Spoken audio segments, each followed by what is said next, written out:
I became a prosecutor for a couple different reasons. Specifically, well, law isn't even my first career. I started off in, well, it's human resources, and I started off in the developmental disabilities field.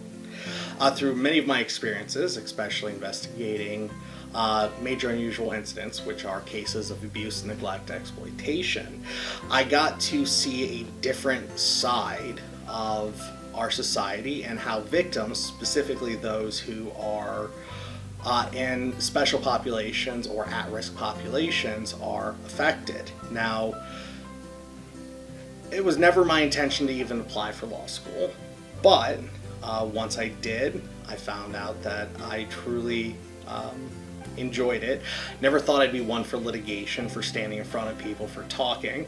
I've got more of a face for radio. Instead, turns out I also enjoyed that.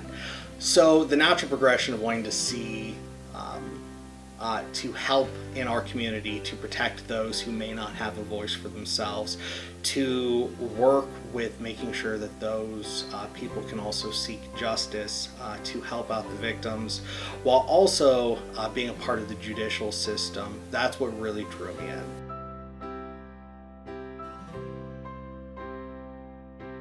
The best part of being a prosecutor has to be representing those who have been affected by crime.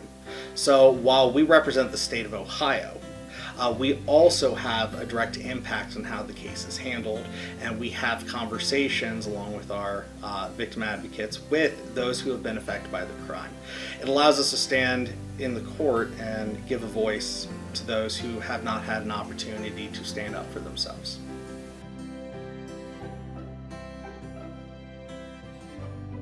One of the most difficult aspects of this is having to review what are often terrible crimes, especially when we see some severe felonies. For me, the worst is juvenile or child victims, and the effect that has on them and their families, and the work in that. But that also transitions into what could be some of the most rewarding, and that is going through, working with them, and helping them, again, have a voice.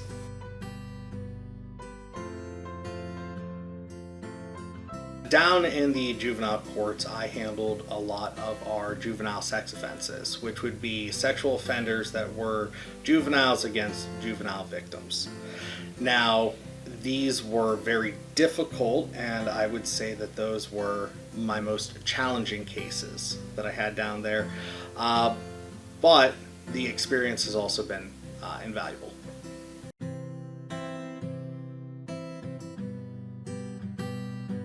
I would say there are a lot of misconceptions. The biggest one, if I had to guess, would be that prosecutors are just looking to fill their quota. They only care about winning trials, that they only care about getting that plea. What a lot of people don't realize are how many services are available through the courts, how many times, whether this would be services for mental illness, whether this would be services for drug rehabilitation, whether or not this would be community-controlled domestic violence intervention. There are so many programs that we can help individuals get into, especially those who have criminal histories or those who are suffering from new issues.